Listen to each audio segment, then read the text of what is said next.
pedia para que os irmãos abrissem as vossas Bíblias no Evangelho de Marcos, capítulo 1, versículo 29.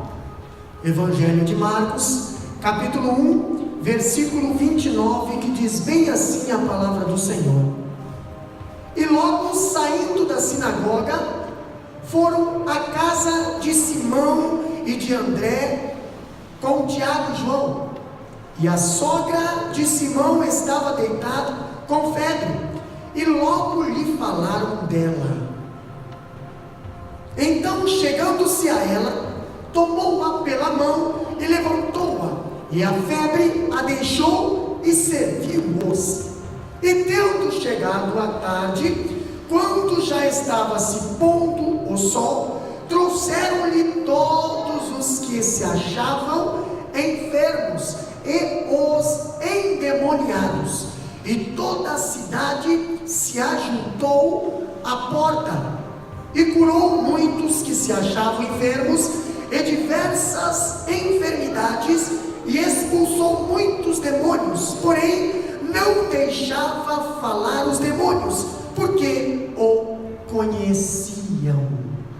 Podeis assentar, meus amados irmãos, com as vossas Bíblias abertas, acompanhando a palavra do Senhor. Meus amados, ainda falando do ministério de Jesus, o ministério de Jesus, ele foi marcado por grandes plataformas. Primeiro, duas grandes plataformas. A primeira plataforma que marca o ministério de Jesus é a profunda intimidade com o Pai.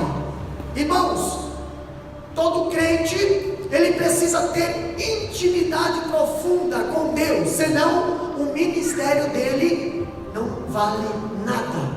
Pastor, Jesus veio do céu à terra, mas jamais perdeu o contato com o céu. A Bíblia diz que ele despiu de sua glória, a Bíblia diz que ele abriu mão da sua glória, porém ele não abriu mão do seu Deus. Nunca abriu mão da intimidade com o Pai. Jesus, toda a sua vida foi conduzida por um profundo senso da presença do Pai. Outra plataforma que nós vemos no ministério de Jesus é que ele também tinha a profunda compaixão pelos necessitados. Não adianta você ter um ministério e você não ter compaixão. Não adianta você pregar amor e você não amar. Não adianta você pregar contra o pecado e você viver uma vida de pecado. Não adianta você pregar testemunho e a tua vida não dá bons frutos. Pastor, quando eu vejo Jesus, ele significava seu descanso para atender as multidões aflitas. Ele sacrificava o seu descanso para socorrer os necessitados.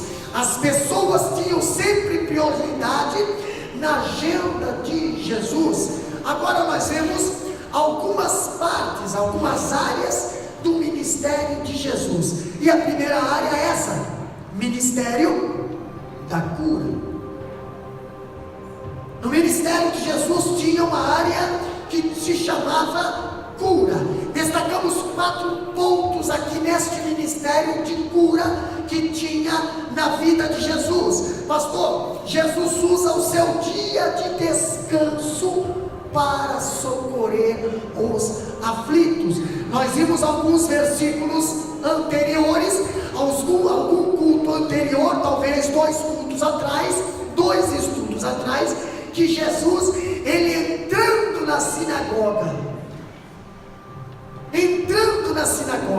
era sábado.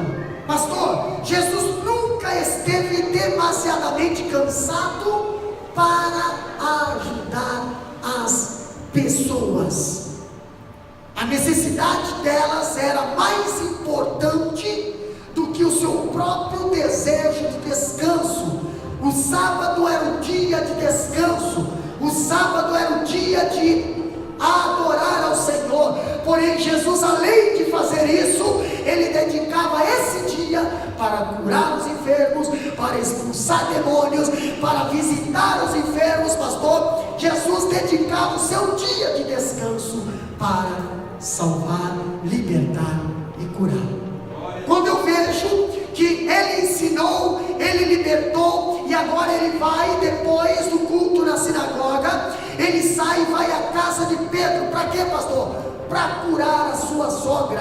Quando eu vejo que na sinagoga o milagre foi público, nós vemos aquela pessoa que Jesus identificou, que estava com espírito maligno, isso foi dentro da sinagoga. Agora nós vemos Jesus sair da sinagoga.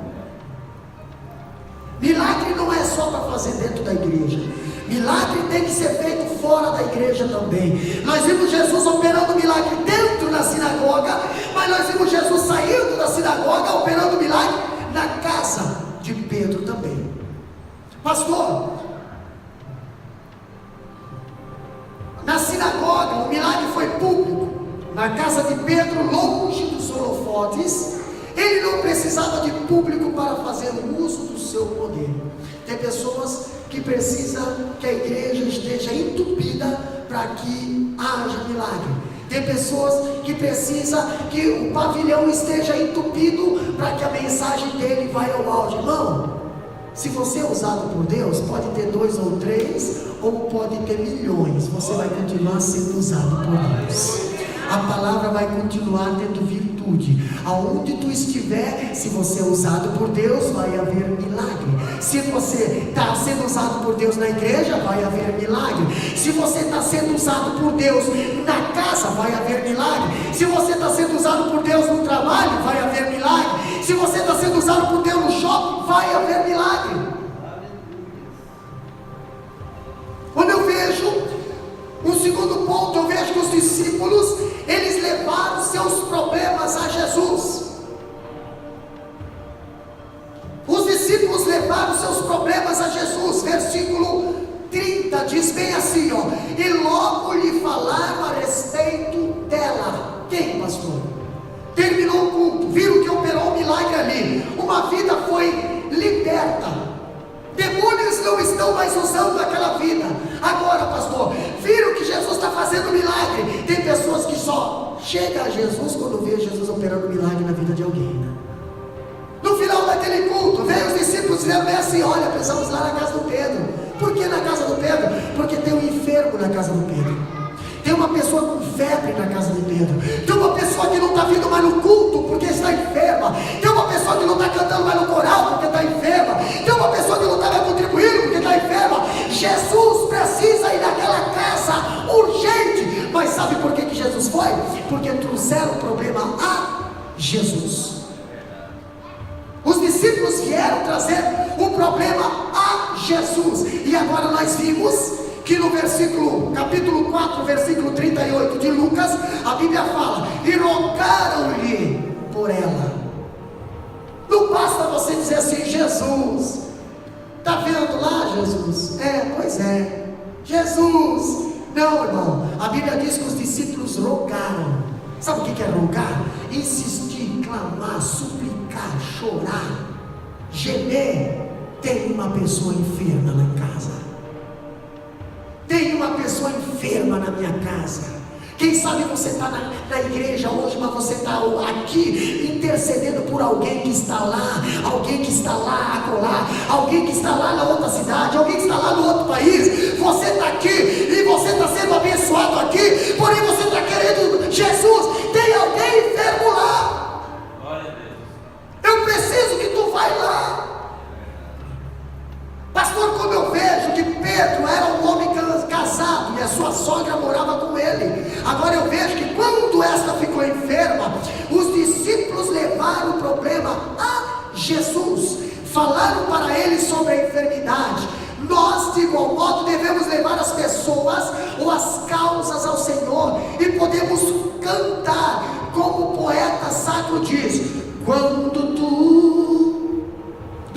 perante o Senhor estiver, e todo o meu ser Ele controlar, e aí, só então há de ver que o Senhor tem poder. Sabe quando? Quando quando tudo deixares no altar. Está com febre? Deixa no altar. Está com problema? Deixa no altar. Tem alguém doente? Traz ao altar. Pastor, eu vejo aqui que isso nos prova que eles criam que Jesus era compassivo e poderoso. Jesus, ele se importa com os problemas das pessoas e tem poder para socorrê-las. Os discípulos viam isso. Agora eu vejo algo interessante, que o escritor diz que nós não devemos deixar Jesus na igreja, mas devemos também levar ele para casa. Entendeu? Tem pessoas que só encontram Jesus aqui. Saiu dali, não parece que tem Jesus. Chega em casa, não parece que tem Jesus. Vai para o trabalho, não parece que tem Jesus. Vai para o Brasil, não parece que tem Jesus. Só parece que tem Jesus quando entra dentro da igreja. Agora eu vejo os discípulos implorando: Jesus, vamos na casa, vamos ali naquela casa. Aquela casa tinha uma pessoa que estava sadia, agora está doente. Tinha uma pessoa que servia, agora não serve mais. Vamos ali, Jesus. E Jesus foi, porque alguém pediu para ele ir. Muitas das vezes Jesus não vai se não pedir. Se não houver a nossa parte, a parte dele não vai haver. Aliás, a parte dele já veio. Foi na cruz do Calvário. Ele não consegue botar ninguém dentro do céu. Nós temos que fazer a nossa parte. A Bíblia diz: esforça que eu te ajudarei. Então nós temos que buscar Jesus em algum lugar. O que vocês fizeram aqui? Estão vindo fazer o que aqui? Vocês estão vindo buscar Jesus. Para quê, pastor? Para levar para alguém que está doente, para que a palavra dele opere milagre. Agora tem que vir buscar Jesus. A própria palavra diz: vinde a mim. Entendeu? Vinde a mim todos que estáis cansados e oprimidos, e eu vou lá aliviar. Pastor, olha só que interessante a expressão: e logo lhe falaram a respeito dela. Dar-nos confiança para vir a Jesus com nossas necessidades e problemas. Eles falaram a respeito do problema. O que está acontecendo? Nós temos lá a minha sogra, Jesus, a minha sogra. Né? Se fosse outro, diz: não fala nada não, porque é até bom que ela fica doente. Não, Pedro amava a sogra. Pedro amava a sogra. Olha exemplo. Entendeu? Pedro amava a sogra. Pedro orava pela sogra. Pedro não queria que a sogra morresse. Pedro queria que a sogra vivesse. A sogra era uma mãe. Agora eu vejo, olha só que interessante. Geralmente nós buscamos todos os outros recursos antes de irmos ao Senhor. Está com alguém ali doente? Está com a sogra doente? Pedro estava com a sogra doente. Pedro talvez: vou primeiro para o médico. Depois do médico, vou lá para o psiquiatra. Depois do psiquiatra, vou ver se eu consigo pegar umas férias. Depois das férias, vou ver se eu troco de emprego. Troca de emprego, vou ver se eu mudo de cidade. Mudo de cidade. Não. Aí depois está na estaca zero. Depois que está lá, aí eu vou pedir oração. Eu vou para a igreja. Eu vou procurar Jesus. Aí vem procurar Jesus. Agora vem procurar Jesus. Então tá bom, agora Jesus vai à tua casa. E é tão fácil Jesus quando chega na casa. Jesus quando chega na casa, ele simplesmente fala assim: levanta. E a Bíblia diz que ela ficou sã. Pastor, e toda essa volta que eu digo, pastor, essa volta que tu deu porque tu foi uma pessoa que não procurou a pessoa certa. Tu tivesse ido direto no mestre, a doença teria saído na hora. Olha só que interessante. Quando nós ficamos doentes, procuramos um médico. Quando temos problema com a lei, procuramos um advogado. Quando precisamos de ajuda, procurando um amigo. Mas acima de tudo, em qualquer circunstância, devemos procurar primeiro Jesus. Ele é médico dos médicos, advogado dos advogados. Ele é um amigo dos amigos. E não tem causa que ele não consiga resolver. Então procure ele. Jacó chamou por socorro divino. Quando se viu com problema. Abra a Bíblia em Gênesis 32 e 11. Gênesis capítulo 32, versículo 11. O que diz lá? Gênesis 32 e 11. Abre lá a Bíblia lá. Gênesis 32 e 11.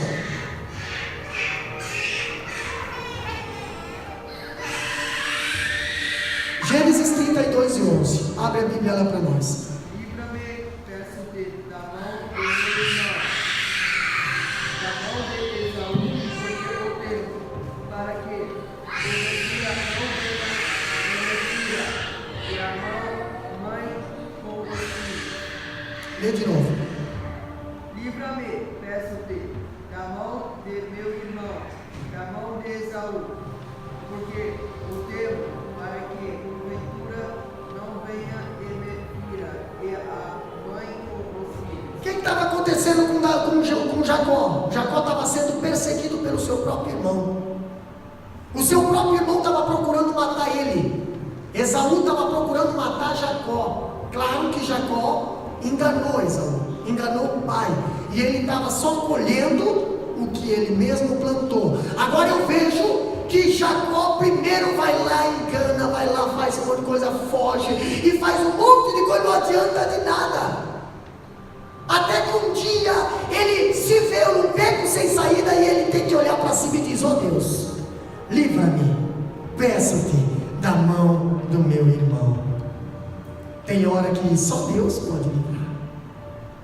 Pastor, o rei Ezequias colocou as afrontosas cartas de Senaqueribe diante de Deus.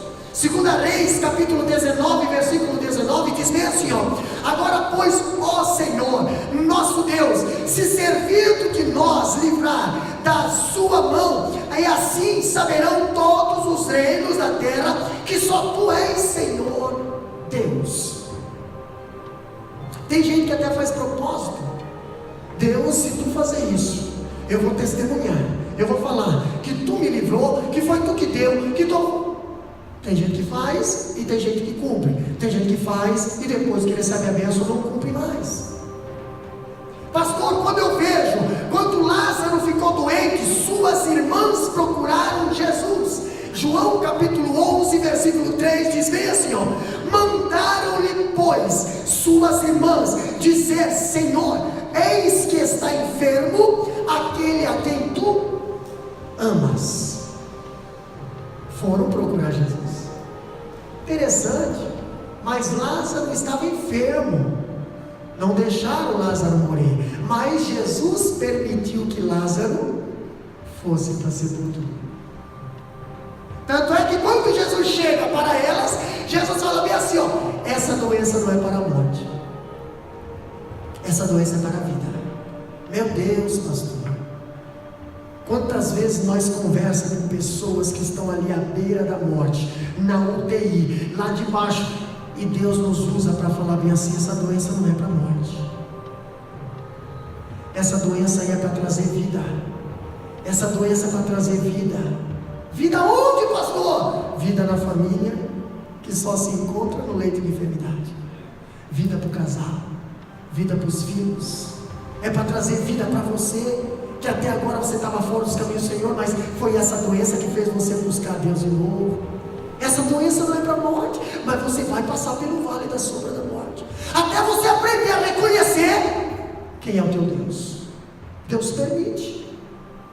Quantas vezes a pessoa passou pelo vale da sombra da morte e saiu de lá com vida, mas a família, as pessoas, até a própria pessoa que estava doente, saiu de lá transformada. Eu vejo Marta e Maria chegando para Jesus e dizendo assim: Jesus, olha, se tu estivesse aqui, como é que era culpa de Jesus? Pastor, se tu estivesse aqui, meu irmão não teria morrido. Meu Deus, nós mandamos te chamar. Pois é,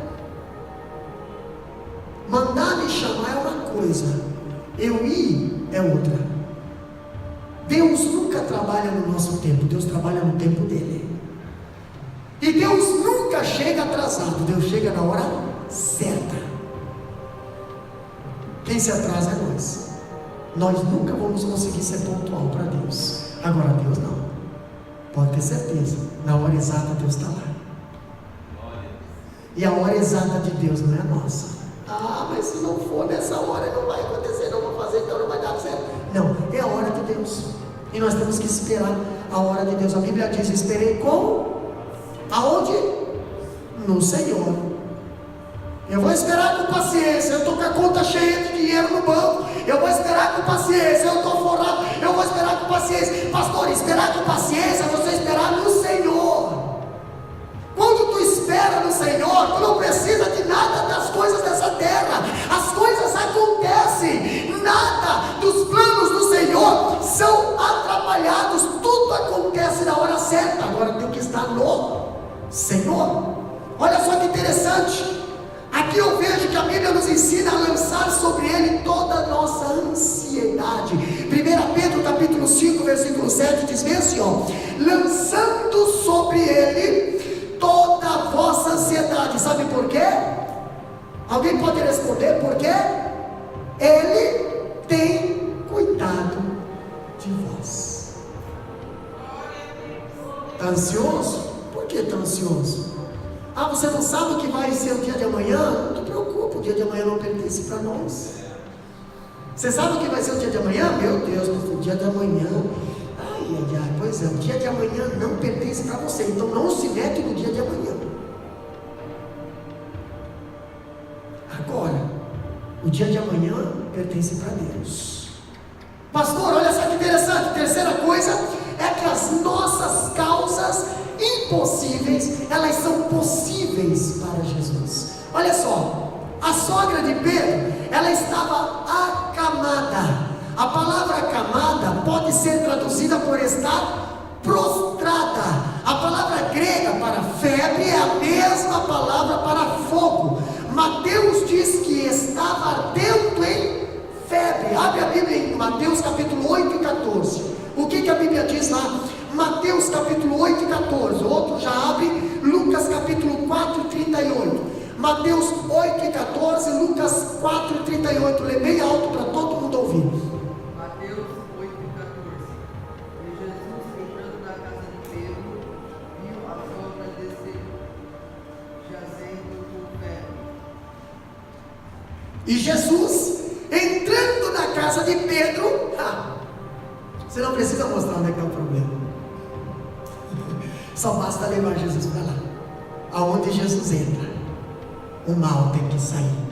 Aonde a luz entra, as trevas têm que sair. Jesus entrando na casa de Pedro, viu a sogra desde jazendo em febre. Viu a sogra, viu a situação, viu a maneira que ela estava. Pastor, e outra, quem sabe Jesus até sabia como ela era antes da febre, porque Jesus conhece.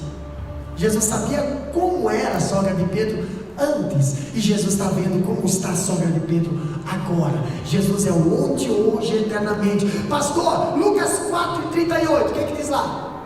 Olha só o que diz ali, Ora, levantando-se Jesus da sinagoga, Jesus estava no culto, entendeu? Entrou em casa de Simão, era perto, era do lado da sinagoga, a casa de Simão. Estive lá, a casa de Simão é do lado da sinagoga. Agora aqui, e a sogra de Simão estava enferma com muita febre. Enferma é uma coisa, com muita febre é outra. E rogavam-lhe por ela. Entendeu? Tem gente que esquece de si quando tem alguém quase partindo. Interessante que antes não é valorizado, mas é cair no leito de enfermidade, meu Deus do céu. Aí quer vender casa, quer vender carro, quer vende tudo, não, bobear. Jonas foi assim também. Jonas não se preocupou, mas depois, quando o barco estava indo à deriva, pastor, me joga no mar. Ei, joga aí as coisas no mar, por quê? Deus tem que salvar a vida de alguém aqui. Olha só que interessante. Na Palestina havia 3 tipos de febre. Primeira febre, a febre de Malta, acompanhada de grande anemia e debilidade. Segunda febre, a febre de tifoide, era uma febre intermitente. E a terceira febre era a febre malária.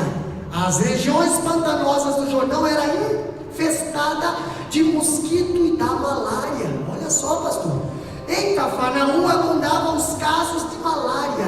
O enfermo tinha acesso e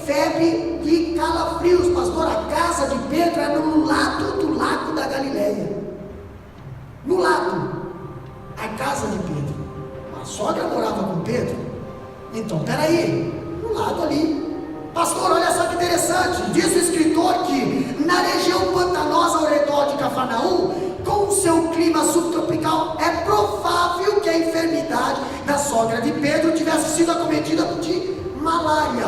Agora, essa não era uma enfermidade simples, ela era chamada de uma febre mortal. Está na Bíblia isso? Está. João capítulo 4, 52.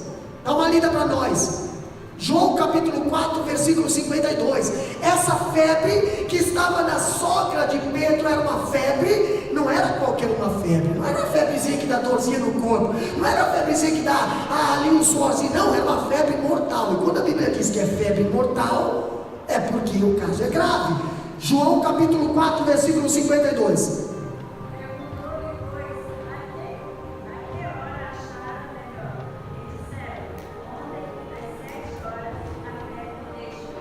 A febre o deixou. Se você for ler alguns versículos antes, você vai ver a história de uma pessoa que estava acometida por uma febre mortal. Entendeu? E essa pessoa correu até Jesus, pedindo: ó Jesus, por favor, vai morrer.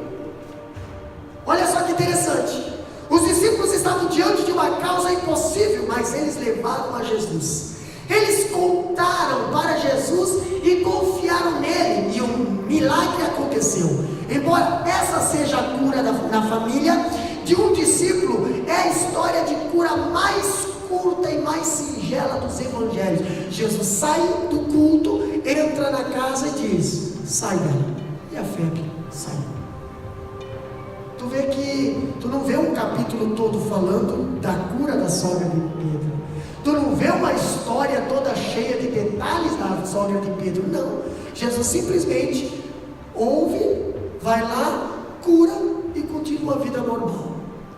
Olha só que interessante, ainda falando dos ministérios de cura de Jesus, nós vemos que nenhuma enfermidade pode resistir ao poder de Jesus. Olha só, ele curou um homem possesso na sinagoga. Antes dele sair da sinagoga, ele curou um homem que estava possesso na sinagoga. Nós vemos ali os versículos antes, do versículo 29 ali. Agora, o homem possesso na sinagoga, no ambiente religioso. Agora ele cura a sogra de Pedro em casa. Pastor, Jesus não opera milagre só em ambiente religioso. Jesus não opera milagre só em cultos. Jesus pode operar milagre lá na tua casa, quando está só você. Quando está só você reunido lá, você, tua esposa, tua família. Jesus pode operar milagre onde tiver 2 ou 3 reunidos. Não precisa a banda estar tocando, não precisa ter um pregador pregando. Basta você ter Jesus lá na tua casa. Vai haver um milagre. Agora eu acho interessante que Jesus chega na casa de Pedro. Jesus tocou a sogra de Pedro, deu ordem à febre e a mulher levantou. Só isso. Tocou, deu ordem e a mulher levantou. Pastor, e a doença ouve a sua voz. O vento obedece a sua voz. O mar atende a sua voz. Os anjos obedecem às suas ordens. Os demônios batem em retirada a autoridade da sua voz. O que Jesus não vai fazer com uma febre? Entendeu? Nós temos um exemplo. A Macaia, a menina estava com febre. Nós fomos lá, oramos. A menina voltou sem febre. Foi fazer missão com febre. Saiu daqui queimando em febre. Chegou lá antes do culto, vamos lá, oramos lá e pronto. Não, do culto estava sem febre. Quem sabe se a menina fosse um pouquinho maiorzinha, já ia falar: pastor, daqui nós vamos para onde? Né? Não tem, irmão. Se você orar, decretar, tá Jesus no negócio, pode ter certeza, a doença vai embora. Vai embora. Se tem Jesus aí, tem, mas então opera milagre aí. Nada pode resistir o seu poder. O escritor diz que a febre, vento, as ondas, tempestade, nada disso fazia diferença para Jesus. Ele exercia completo controle sobre tudo. Basta você acreditar nele. Você está servindo um Deus, mas você não acredita que Ele tem controle sobre tudo. Você não acredita. Olha só que interessante. O resultado foi como? A febre a deixou. Lê no capítulo 1, versículo 31 de Marcos. Lê para nós. O que diz lá? Versículo 31 do capítulo 1 de Marcos.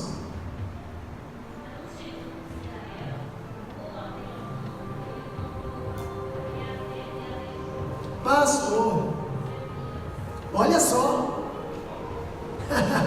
Todos os sintomas da febre desapareceram imediatamente. Olha aqui, ela se levantou e passou a fazer o quê?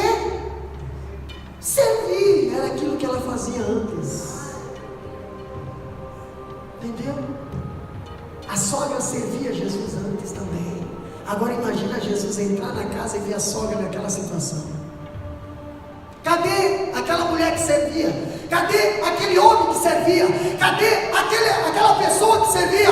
Não está servindo mais. Por quê, pastor? Está com febre, está doente, precisa de um toque de Jesus, precisa que Jesus vá lá, precisa que Jesus levante, precisa que Jesus repreenda. Para quê? Para voltar a servir como servia antes. Está doente, e a febre, a doença que essa pessoa tem, vai levar à morte. Que morte, pastor? Se for espiritual, é a perda da salvação. Se for material, é a perda da vida. Precisa de um toque. Ela se levantou, passou a servi-los. Não houve nenhum truque, nenhum engodo, nenhuma palavra mágica, nem expediente para impressionar a circunstância. Não, Jesus não fez nenhum teatrinho. Peraí. Vamos fazer aquele negócio aqui. Peraí. Chama todo mundo lá já. Aí, enche a igreja. Aí, o que vai acontecer? Jesus vai curar a sogra de Pedro. Não. Olha só, presta bem atenção nessa passagem. Jesus entrou, porque levaram ele lá. Entrou, olhou, estendeu a mão, tocou, levantou, e ela voltou a servir. Pastora, a cura ela foi imediata, se você vê, e a febre a deixou. A cura não foi logo, daqui 2, 3 dias. Olha só, Jesus não trabalha promissoriamente, não. Jesus, você não liga para Jesus hoje para receber a tua cura daqui 3, 4 dias, não. Isso não é Jesus, isso é demônio.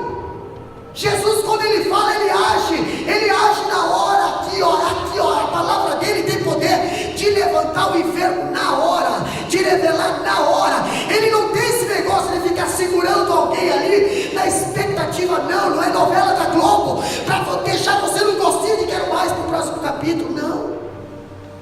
Jesus, ele agita na hora, ele cura na hora, e você sente na hora um milagre que veio de Jesus. Agora eu vejo algo interessante, que totalmente, logo ela se levantou. O quanto Jesus faz 100%. Jesus não cura pela metade. Nós vimos que Jesus tocou e ela se levantou, e logo se levantou. Então foi uma cura totalmente. Se ela tivesse se levantado com a metade da febre, saiu a febre, mas não, se levantou totalmente. Capítulo 4, 38 a 39 de Lucas. Olha só que interessante.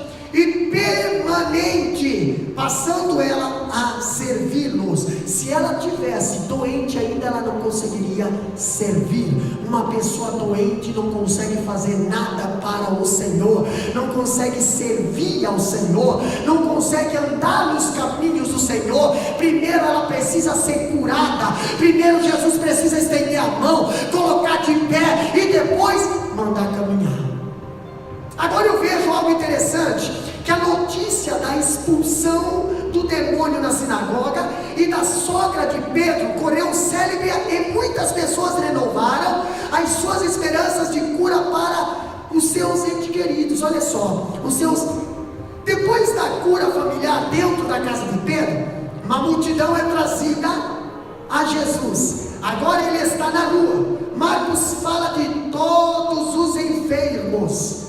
Diz também que curou a muitos e de toda sorte de enfermidade. Para Jesus não há causa perdida. Dá uma olhada na Bíblia, Marcos capítulo 1, abre lá, Marcos capítulo 1, olha o que a Bíblia diz ali, ó.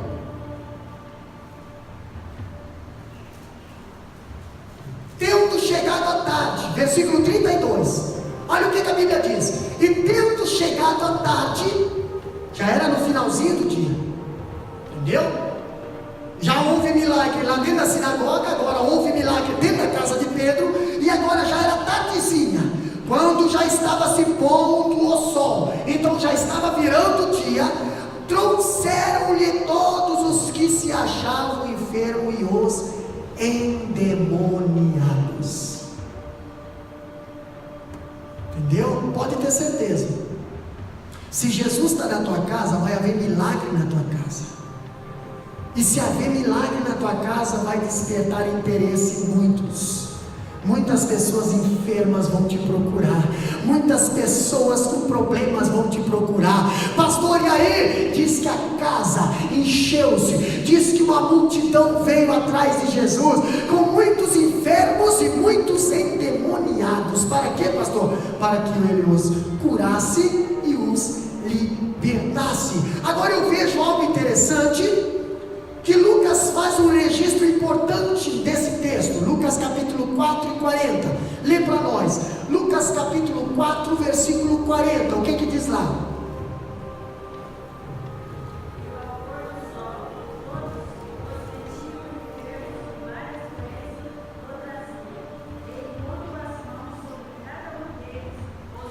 Olha só, precisou o endemoniado se manifestar para quê? Para que as outras pessoas trouxessem os endemoniados para Jesus. Precisou, pastor, alguém interceder por um enfermo e Jesus curar a sogra de Pedro. Para quê? Para que todas as pessoas trouxessem as pessoas enfermas para a presença de Jesus. Ei, você não está enxergando o milagre, não? Quantas pessoas você podia estar trazendo para a presença de Jesus? Quantos milagres poderia estar acontecendo? Não está acontecendo por quê? Aquelas pessoas doentes, aquelas pessoas que estavam possessas, elas não iam vir sozinha para a presença do Senhor. Alguém tinha que trazer, alguém tinha que chamar, alguém tinha que levar, alguém tinha que direcionar eles. Oh, lá está a solução para a tua vida, lá está a solução para a tua família, lá está a solução para a tua saúde, Jesus. E eu sei disso, por quê? Porque eu vi Jesus curar a sogra de Pedro, eu vi Jesus libertar o homem lá dentro da igreja. Então tem solução para o teu problema, sim. Tem solução. Sabe por que as pessoas não vêm? Porque não é trazido,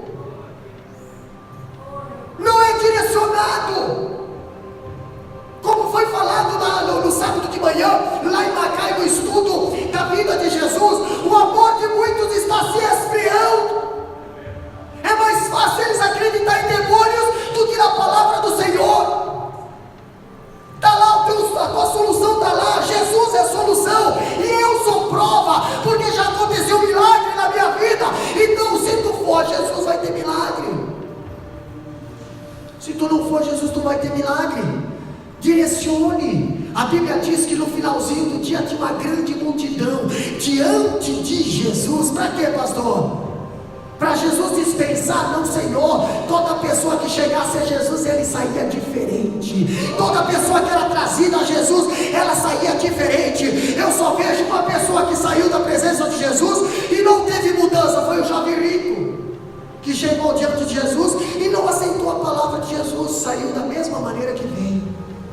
Agora o resto, eu vejo aleijados que não conseguia nem entrar na porta da casa, mas as pessoas fizeram de tudo para chegar com essa pessoa aleijada até a presença de Jesus. Subiram ao telhado, cavaram um buraco no telhado, esfolaram a mão, sujaram toda a casa, fizeram um estrago na casa, deu despesa, não tem problema. Aos bens materiais nós conseguimos, um milagre não, um milagre só Jesus consegue. Eu preciso aproveitar o milagre. O que tiver à minha disposição eu vou fazer. Não importa se vai ficar um buraco no telhado, até é bom quando tem buraco no telhado, porque é mais uma visão que eu tenho do céu. Nem todo buraco é prejuízo. Não é também, Deus falou, faz uma tampa em cima, faz uma porta em cima, uma janela em cima. Vai lá. Por quê? É melhor tu olhar para cima. Tá no buraco, olha para cima, tu já vai ter solução. Tu já vai ver os céus abertos. Tu já vai ver o esplendor da minha glória. Ei, para de ficar olhando para o lado, para de ficar olhando para as paredes, para de ficar olhando para as pessoas, para de ficar olhando para os problemas. Começa a olhar para cima, o autor e consumador da nossa fé. A Bíblia diz que nós temos que olhar para o céu. A Bíblia diz que nós temos que procurar lá no céu a nossa vitória. O nosso socorro vem do Senhor, aquele que fez os céus e a terra. Ainda diz também, Lucas registra aqui, que Jesus não apenas curou toda sorte de enfermidade, mas teve um cuidado especial com cada pessoa e per si. Ele nunca tratou as pessoas com um número, mas numa massa. Ele sempre valorizou as pessoas mais marginalizadas. Ele impôs as mãos sobre cada pessoa, não deixou passar nenhuma. Outra coisa que nós vimos aqui no ministério de Jesus, as áreas do ministério de Jesus, nós vemos o ministério da libertação. Nós já falamos no culto passado sobre a libertação, o poder de Jesus sobre os demônios. Pastor, mas aqui eu vejo que no fim do sábado, quando o sol já se declinava, os demônios se manifestam na escuridão. Tu nunca vai ver alguém fazendo um trabalho durante o dia. A maioria faz à noite, na escuridão. Por quê, pastor? Porque Satanás gosta de escuridão.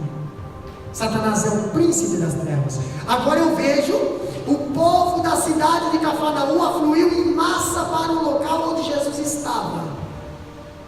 Havia na multidão aquelas que apenas queriam ver as coisas acontecerem, mas também havia na multidão pessoas escravizadas por poderes malignos e ainda enfermas. E nessa ministério de libertação há 3 coisas aqui que merecem destaque. Primeiro, pastor, as pessoas traziam os endemoniados a Jesus. Irmão, presta bem atenção.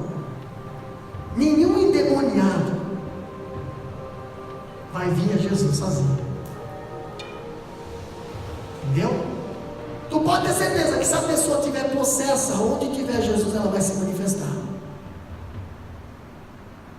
Ela vai ser usada por Satanás para fazer alguma coisa, afrontar, desvirtuar, agredir, atingir, caluniar, mentir. Ela vai fazer qualquer coisa, menos concordar com aquilo que você está pregando. Mas as pessoas traziam os endemoniados a Jesus. Eu imagino como é que é você levar o endemoniado à presença de Jesus. Nós lá no Brasil trabalhávamos com uma equipe de libertação, e muitas das vezes essas pessoas caíam possessas, se torciam e precisavam de 3, 4, 5 homens para segurar e não conseguiam segurar. Você não podia machucar a pessoa, mas quem machucava a pessoa era o próprio demônio, porque o demônio fazia daquela pessoa um cavalo. Agora eu vejo as pessoas trazendo os endemoniados à presença de Jesus. Quando Jesus chegou em Gadara, Gadareno lá de longe já começou a gritar: que tenho eu contigo, Jesus, que viesse aqui me atormentar. Agora imagina o endemoniado chegar à presença de Jesus. Você acha que é fácil trazer uma pessoa possessa à presença de Jesus? Claro que não. Ela vai fazer de tudo para escapar da presença do Senhor. Ela vai fazer de tudo para fugir da presença do Senhor. Mas a Bíblia diz que as pessoas traziam até Jesus os endemoniados. A palavra trazer, ou trouxeram, que significa carregar um fardo. Você acha que é fácil carregar um endemoniado? Você acha que é fácil carregar uma pessoa que está ali fazendo de tudo para voltar ao contrário, para fugir, ou para até te machucar? Essa pessoa se tornou para quem está trazendo. Uma pessoa muitas das vezes que não quer a presença do Senhor, está sendo um fardo para quem quer. Mas eu pergunto para você, você vai largar esse fardo? Se tu largar esse fardo, tu vai perder essa vida. Quantas vezes na família, quantas vezes no trabalho, quantas vezes lá no Brasil, aonde você está, tem pessoas que têm sido um fardo para você, mas você não pode abandonar essas pessoas. É fardo, mas ela só vai ser fardo até chegar em Jesus.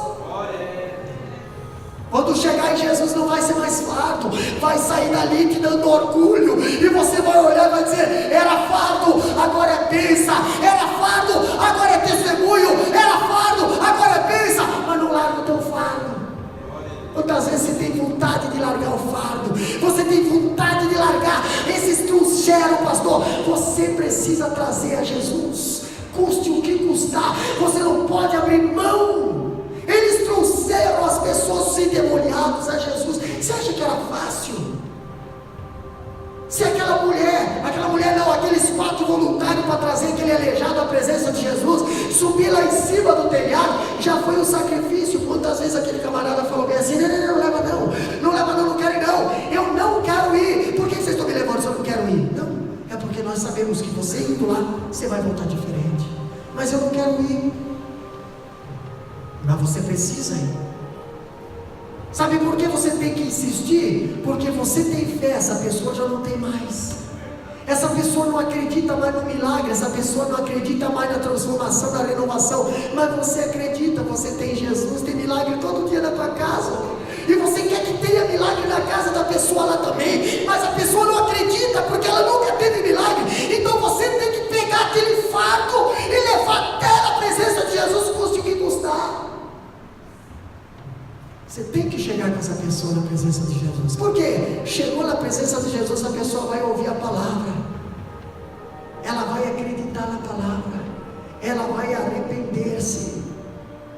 Agora, se não levar, não vai haver libertação, não vai haver cura. Pastor, olha só que interessante. Ainda que eu digo, eram levadas ou pareciam ou pereceriam sem esperança. Devemos trazer os cativos a Jesus. Marcos faz uma clara distinção entre enfermos e endemoniados. Há uma grande diferença. Os enfermos, pastor, uma pessoa enferma, ela ainda pode desejar a cura. Uma pessoa endemoniada não, porque uma pessoa endemoniada, ela está sem a consciência. Quem está trabalhando na consciência dela, no subconsciente, é o próprio Satanás.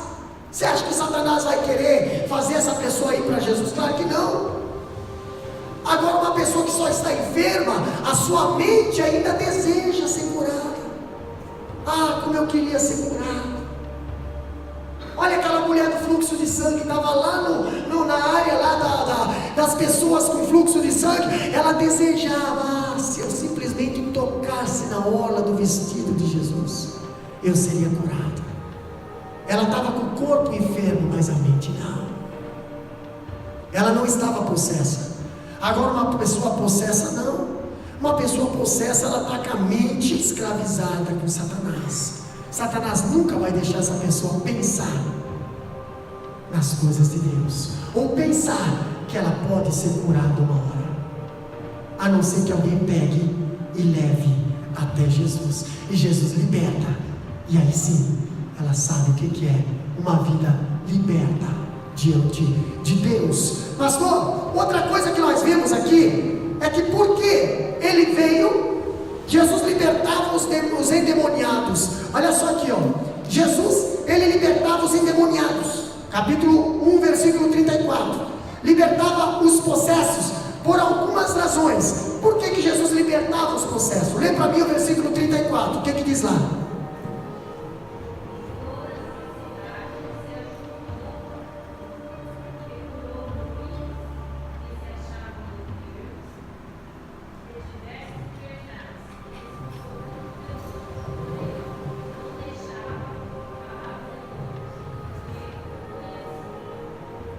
Olha só que interessante. Por que Jesus veio? Por que Jesus libertava os endemoniados? Primeiro, porque ele veio para libertar os cativos.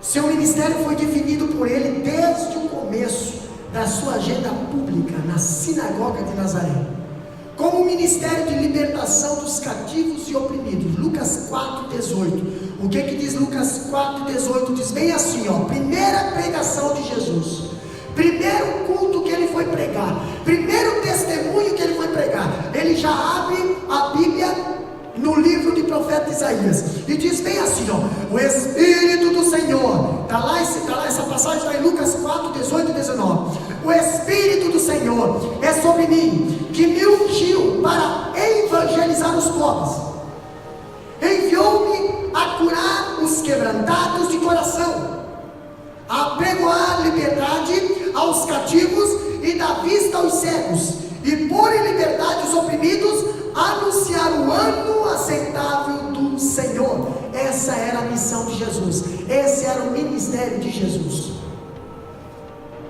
Eu não vejo Jesus dizendo assim: o Espírito do Senhor é sobre mim, que me ungiu para evangelizar palácios, entendeu? Banquetes, favorecer A, B e C, tolerar pecado, entendeu? Não falar a verdade, entendeu? Fazer amizade com todo mundo, porque temos que ter amizade, mas não dá para ter amizade com todo mundo por causa das iniquidades. Nem todos vão gostar de você. Está na Bíblia isso.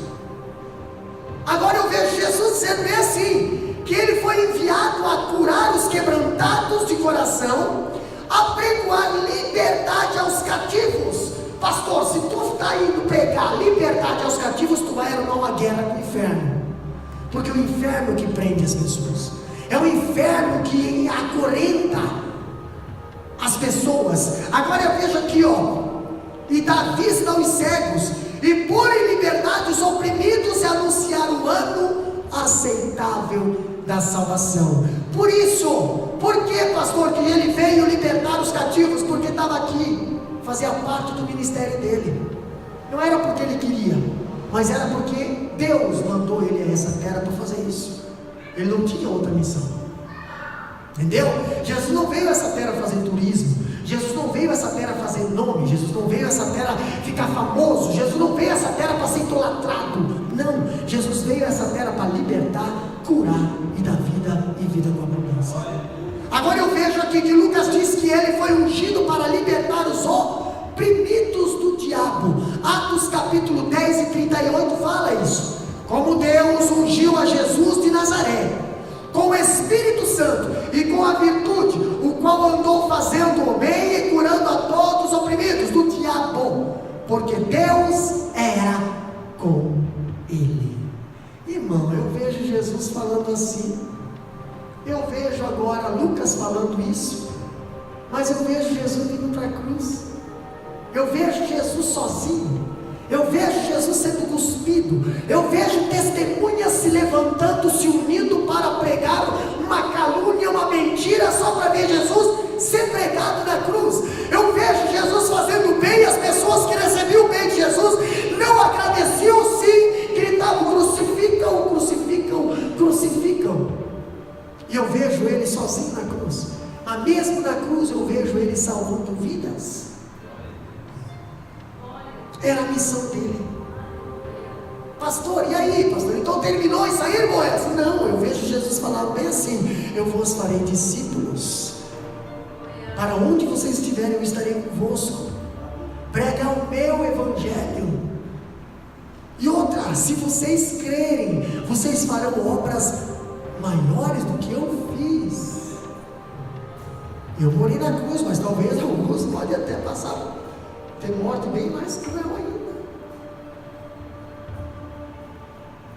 Quando eu vejo o porquê que ele veio para libertar os cativos. Pastor, por que ele veio? Porque ele veio para desfazer as obras do diabo. O que diz em Colossenses capítulo 2 e 15? Lê para nós lá. Jesus ele veio ao mundo para desbancar o diabo e suas hostes. Muitas das vezes Satanás pensa que está ganhando, pensa que está ganhando território, pensa que está conseguindo destruir, pensa que está conseguindo atrapalhar. Irmão, nós temos Jesus, e tudo que Satanás coloca a a mão que for de Jesus não dá certo. Não adianta. Jesus veio para desbancar o diabo e suas hostes, e ao mesmo tempo em que ele liberta os cativos. Lê para nós Colossenses 2:15.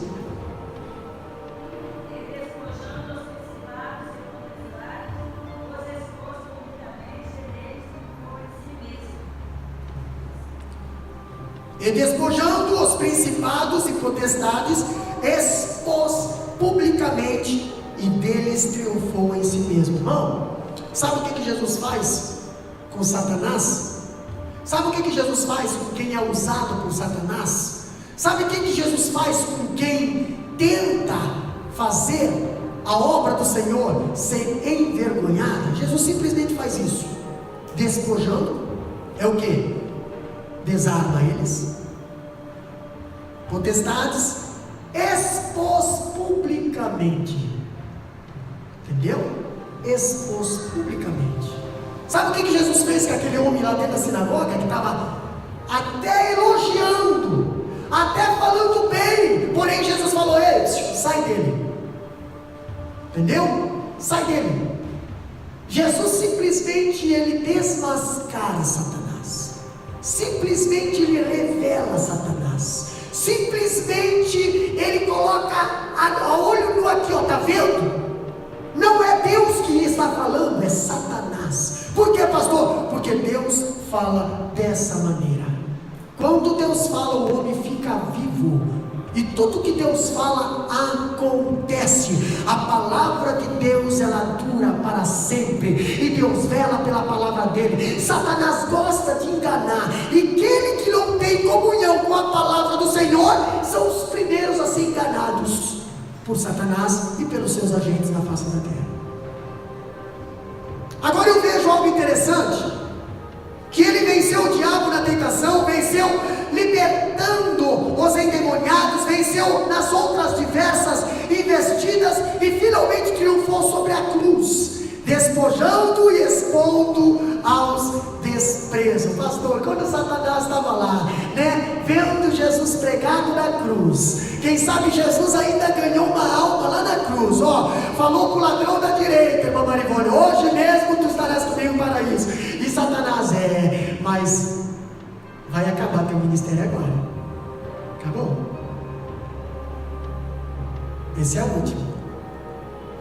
Quem sabe Satanás até, né, eu fazendo uma analogia, quem sabe Satanás até pensou: mas essa é a última alma que tu ganha.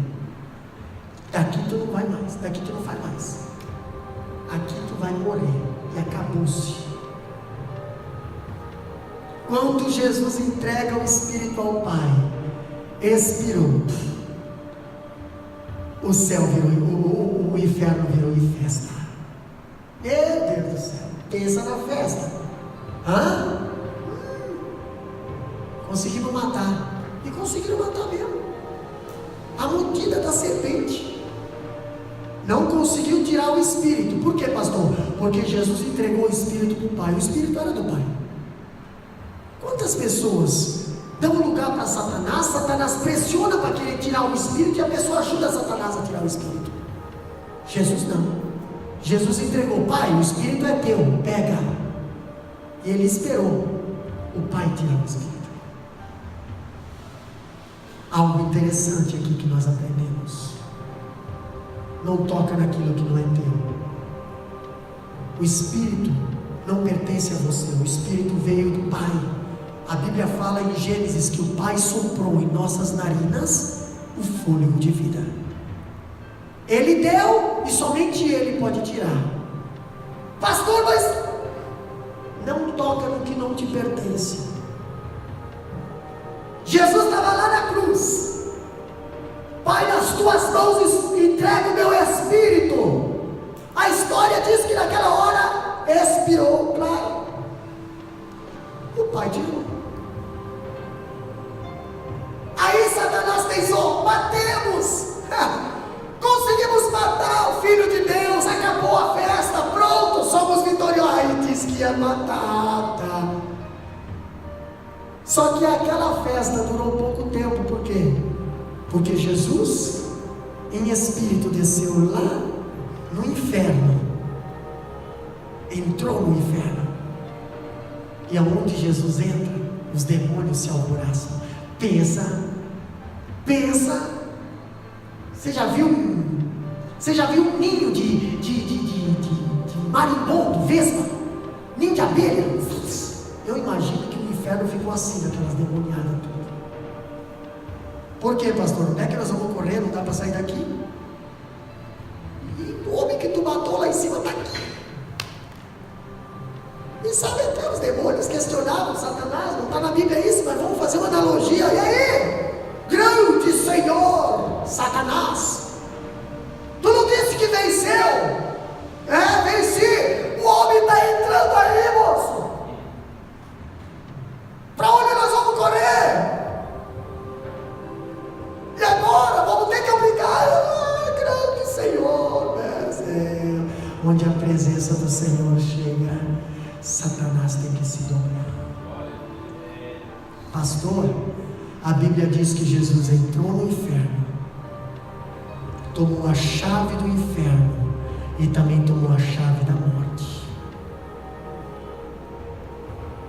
Isso não te pertence mais.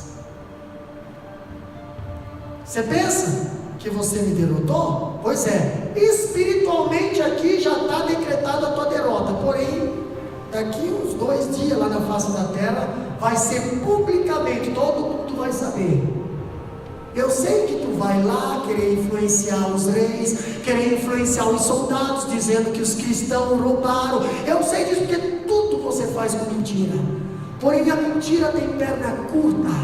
É fácil de você descobrir um mentiroso. Hoje ele fala uma coisa, amanhã ele fala outra, daqui a pouco ele está ali, ó, se batendo com as próprias palavras. Porém quem fica na verdade permanece para sempre. 3 dias depois Jesus saiu da sepultura. Primeira coisa que ele falou foi: é-me dado todo o poder no céu e na terra. Todo o poder. Ele falou aqui para a humanidade, para nós ouvir. E muitas das vezes a gente dá mais crédito para Satanás. Satanás não tem força nenhuma. Satanás não faz nenhum milagre. Satanás não faz nada. Deus faz. E eu tenho prova que Deus faz. Pastor, olha só que interessante. Porque ele veio para desfazer as obras do diabo. Outra coisa, porque ele sentia profunda compaixão pelos oprimidos. Ele via os oprimidos e dizia assim: está sofrendo. Esse corpo pertence para Deus. Esse corpo não pertence para Satanás. Eu vou libertar. Olha só que interessante. Os milagres de Jesus não eram realizados para chamar a atenção para si, mas para demonstrar a sua compaixão pelos outros. Jesus, ele olhava e sentia compaixão, ele libertava, mas era porque ele amava, era porque ele amava as pessoas. Sua motivação não era vaidade, mas era amor. Hoje as pessoas olham para os oprimidos, mas elas têm segundas intenções muitas das vezes no coração. Hoje as pessoas ajudam os pobres, mas elas têm segundas intenções no coração. Hoje as pessoas muitas das vezes até estendem a mão, mas elas têm segundas intenções no coração. Jesus não, e ele nos deixou exemplo que tudo que ele fazia era porque ele amava, era porque ele amava a pessoa, era porque ele queria que a pessoa sentisse a paz que ele tinha para dar. Ele mesmo falou: deixo-vos a paz, a minha paz vos dou. Não a paz que o mundo dá, mas a minha, a verdadeira paz. Outra coisa, para nós encerrar, Jesus não permitia que os demônios falassem. Opa, não quero nem entrar nesse assunto, mas a gente sabe que tem muitos que conversam com o demônio, muitos ministérios que fazem teatros dentro da igreja. O que tu quer fazer aqui? O que tu veio fazer? Tu quer acertar quem? Tu quer matar quem? Tu quer matar quem? Quero matar aquele fulano lá. Por que tu quer matar? Porque ele não gosta dele. Mas o que ele é? Ele está fazendo a obra que é lugar, irmão. Eu não preciso de testemunho de diabo. Entendeu? Sabe quem nos testifica? O Espírito Santo. É o Espírito Santo que fala, que com que mostra para você quem são os homens de Deus e quem não são. Não é Satanás que precisa dizer: eu não gosto dele porque ele faz a obra. Não, Senhor, eu não acredito que Satanás faz. Eu não acredito que Satanás fala.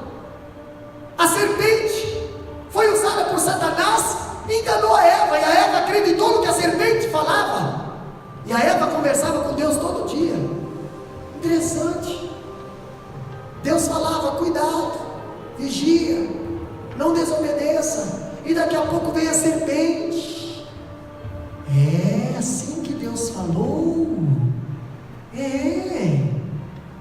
E aí a Eva acredita na serpente.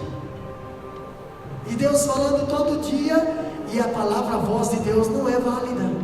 Mas a serpente veio uma vez só. É essa aqui, isso é verdadeiro. Isso daqui, irmão, a serpente botou Adão e Eva fora do jardim. A serpente botou Adão e Eva longe da comunhão com Deus.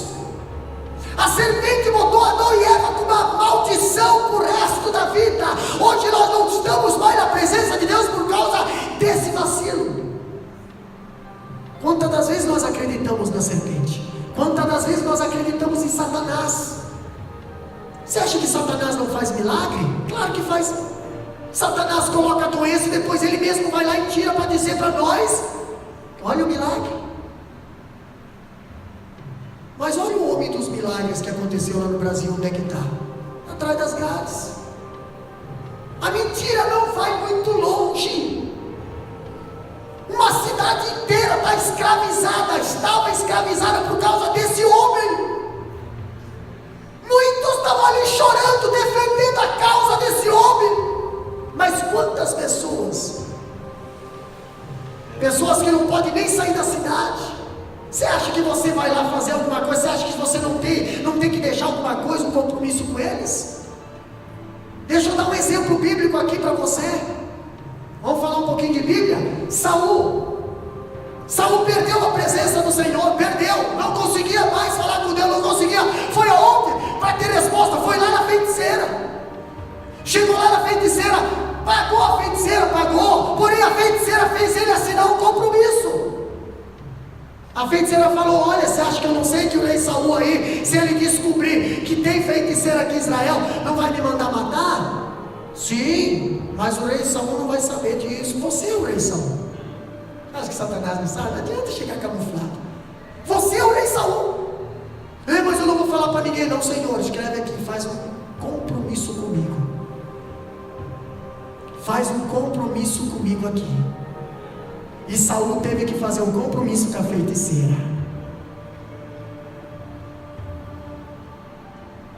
Pastor, Jesus não permitia que os demônios falassem. Ele não dava moral para os demônios. Olha só que interessante. Os demônios sabiam que era Jesus. Versículo 34 de Marcos, capítulo 1. Lê para nós lá, bem alto. Capítulo 1, versículo 34, bem alto. E curou muitos que se achavam enfermos de diversas enfermidades. Expulsou muitos demônios, porém não deixava falar os demônios. Porque o conheciam. Jesus expulsou demônios, porém, olha só esses detalhes, Jesus não os deixava falar. Não os deixava falar. Interessante que a Eva deixou os demônios falar, Jesus não. A Eva no paraíso deu ouvido para os demônios. Jesus no deserto não deixou os demônios lhe fazer cabeça. Jesus sabia com quem que estava lidando. Por que, pastor, Jesus não deixava os demônios falar? Porque os demônios conheciam Jesus. Os demônios sabiam que a autoridade máxima estava diante dele. Agora eu vejo aqui, os demônios sabiam quem era Jesus, sabiam ele era o Filho de Deus, o Santo de Deus, mas Jesus jamais aceitou o testemunho dos demônios. Estes são mensageiros. Olha só que interessante, nós vimos no culto passado, o poder de Jesus sobre os demônios. Nós vimos que o camarada estava dentro da igreja, dizendo: esse é Jesus Nazareno, o Filho de Deus, o Santo. Para alguns pregadores, para algum crente, até elogio bom, poxa. Mas irmão, não aceita testemunho vindo de demônios. Entendeu? Paulo, capítulo 16 de Atos, nós vimos uma moça chegando por trás de Paulo, e todo dia: esses homens são homens de Deus, esses homens são homens de Deus. Ei, está liberta. Um dia alguém sempre falava assim: pastor, mas o senhor é homem de Deus, né, pastor? Mas o senhor é homem de Deus. Eu falei: irmão, em nome de Jesus, perca esse costume, porque isso aí não é de Deus. Você está falando isso com sarcasmo. Você sabe que somos homens de Deus. Você sabe que somos homens de Deus. Não fica aí botando dúvida, não fica aí tentando inflamar, porque não vai ter espaço. Jesus não tinha comunhão, não conversava e nem deixava eles falar, porque Jesus não permitiu que os demônios falassem. O escritor lista 3 motivos. Primeiro motivo: para silenciar os demônios. Jesus assim demonstrou sua autoridade e poder sobre eles. Irmão, se a Bíblia diz que maior é o que está conosco do que o que está com eles, por que nós vamos dar margem para eles ficar falando? Por que nós vamos perder tempo em ficar gastando saliva com que não vai trazer nada para nós? É mentira do inferno, é mentira do inferno, é calúnia do inferno, é calúnia do inferno. Não perde tempo. Entendeu? Enquanto você está perdendo tempo se justificando por uma armadilha que Satanás fez, ele está te segurando para não perder, para não falar a verdade, para não falar de Deus. Não perca tempo. Não perca tempo. Segundo ponto: Jesus desejou que as pessoas cressem que Ele era Messias, por causa do que Ele disse e fez, e não por causa das palavras dos demônios.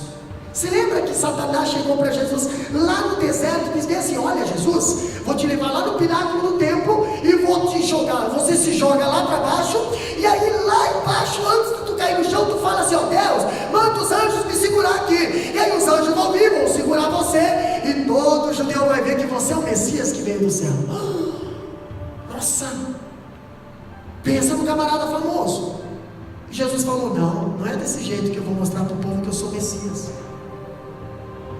Entendeu? Não é mostrando algo sobrenatural que eu vou mostrar. Não, Senhor, eu vou mostrar que eu sou Messias, nascendo de uma virgem, nascendo de uma família simples, crescendo, vivendo como todos eles, entendeu? Sendo afrontado como todos eles, sendo usado por Deus como todos eles. Eu e você podemos ser usados. Assim que eu vou dizer quem sou eu, pastor, e o Espírito Santo vai confirmar, e na hora certa Deus vai me justificar e vai me exaltar. Se lembra lá no Rio Jordão? No Rio Jordão Jesus foi batizado. Ei, pastor, precisou da voz de Satanás? Claro que não. Este é o meu filho amado. Entendeu? Você não precisa de nenhum demônio tentando te testemunhar, não. Você já ouviu a voz de Deus na tua vida. Você é meu filho, você é minha filha, e é amado, e é propriedade peculiar, e tem a minha marca, e eu estou contigo. Então não dá ouvido para demônio, não dá ouvido para Satanás. Não acredita em demônio, acredita em Satanás, acredita em mim, não em Satanás. Porque tu dando ouvido para demônio, ele vai te afastar da minha presença. Tu dando ouvido para mim, tu vai afastar os demônios da tua presença. Jesus não permitia que os demônios falassem. Terceira coisa, Jesus queria revelar sua identidade como Messias no seu tempo certo, e não de acordo com o tempo escolhido por Satanás. É no tempo de Deus, não é no tempo do inimigo. Interessante que quando Jesus começou o ministério, Satanás também começou o ministério dele.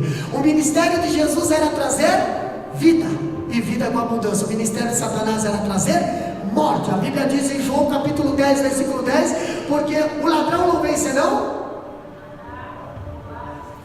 Ok, esse é o ministério de Satanás: matar, roubar e destruir. Só sabe fazer isso.